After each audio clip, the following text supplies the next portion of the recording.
శ్రీ గణేశాయ నమః, శ్రీ సరస్వత్యై నమః, శ్రీ గురుభ్యో నమః. భక్తులారా, వ్యాసప్రోక్త మహాభారత ఇతిహాసం యథాతథంగా చెప్పుకున్నాం. ప్రతి శ్లోకం దాని అర్థం. ఇందులో భాగంగా నిన్నటి వరకు మనం ఆదిసభారణ్య విరాట ఉద్యోగ భీష్మ ద్రోణ కర్ణ శల్య సౌప్తిక స్త్రీ పర్వాలని 11 పర్వాలు పూజ చేసి 12వదైన శాంతి పర్వంలో కూడా 245వ అధ్యాయం వరకు చెప్పుకున్నాం. ఈ రోజున 246వ అధ్యాయాన్ని ప్రారంభం చేద్దాం. ప్రారంభించే ముందు వ్యాసుడు వారిని ప్రార్థన చేసుకుందాం. వ్యాసాయ విష్ణు రూపాయ వ్యాస రూపాయ విష్ణవే నమో వై బ్రహ్మనిదయే వాసిష్ఠాయ నమో నమః. నారాయణం నమస్కృత్య నరం చైవ నరోత్తమం దేవీం సరస్వతిం వ్యాసం తతో జయముధీరయే. అంజనానందరం వీరం జానకీ శోకనాశనం కపీసమక్షాంతారం వందే లంకాభయంకరం. సదా నింబవృక్షస్య మూలాధివాసాత్ సుధాశ్రావిణం తిక్తమప్యప్రియంతం తరుం కల్పవృక్షాదికం సాధయంతం నమామి ఈశ్వరం సద్గురుం సాయినాథం. సమర్థద్గురు సాయినాథ్ మహారాజ్ కీ జయ. వ్యాస ఉవాచ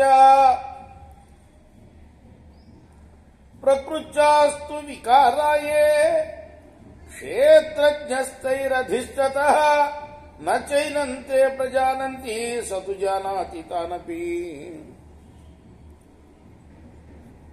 వ్యాసుడే కదా రాసింది భారతం. మళ్ళీ వ్యాస ఉవాచ ఏంటి అనుకుంటారేమో. ఒకసారి గుర్తుకు తెచ్చుకోవాలి మనం. ధర్మరాజు సందేహానికి సమాధానంగా భీష్ముల వారు వ్యాసుడికి ఆయన కొడుక్కి మధ్య జరిగిన సంవాదాన్ని చెప్తున్నాడు అన్నమాట. వ్యాసుడు అంటున్నాడు, దేహం, ఇంద్రియాలు, మనస్సు ఇవన్నీ కూడా ప్రకృతి వికారాలే. అవి క్షేత్రజ్ఞుడిపై ఆధారపడి ఉంటాయి. ఈ వికారాలు జడాలు, క్షేత్రజ్ఞుడిని తెలియలేవు. క్షేత్రజ్ఞుడికి మాత్రం అన్నీ తెలుసు. తైశ్చైవం కురుతే కార్యం మనసష్టేంద్రియై సుధాంతరైవ సంయంత దృఢై పరమవాచివి. శ్రేష్టాలు బలిష్టాలు అయిన అశ్వాల్ని రథసారథి తన వశం చేసుకుని వాటితో రథాన్ని ఎలా నడిపిస్తాడో అలా క్షేత్రజ్ఞుడు మనస్సును నడిపిస్తూ ఉంటాడు.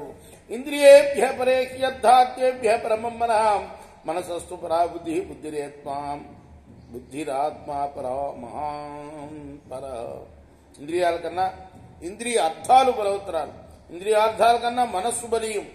మనస్సు కన్నా బుద్ధి బలవత్తరం. బుద్ధి కన్నా జీవుడు బలవంతుడు. మహత పరమవ్యక్తం అవ్యక్తాత్ పరతోమృతం అమృతాన్న పరంకించే సాకాష్టా పరాగతి. జీవుని కన్నా అవ్యక్తం బలవత్తరం. అవ్యక్తం కన్నా అమృత స్వరూపుడైన పరమాత్మ గొప్పవాడు. ఆ పరమాత్మ కన్నా గొప్పది ఏదీ లేదు. అదే పరాకాష్ఠ, అదే ఉత్తమ గతి. ఏవం సర్వేషు భూతేషు గూఢోత్మాన ప్రకాశతే దృశ్యతే త్వగ్రియా బుద్ధ్యా సూక్ష్మయా సూక్ష్మదర్శివి. ఈ రీతిగా సమస్త ప్రాణుల హృదయ గుహలలో ఉన్న పరమాత్మను ఇంద్రియాల ద్వారా చేసుకోలేము. జ్ఞానులు సూక్ష్మము తీక్ష్ణమైన తమ బుద్ధి చేతనే దాన్ని సాక్షాత్కరించుకొనగలరు. అంతరాత్మని సంలీయ మనస్ష్టాని మేధయా ఇంద్రియాని ఇంద్రియార్థాంశ బహుచించమచింతయాన్ ధ్యానేనో పరమం కృత్వా విద్యా సంపాదితం మనః అనీశ్వర ప్రశాంతాత్మా తతోర్చత్ అమృతం పరం.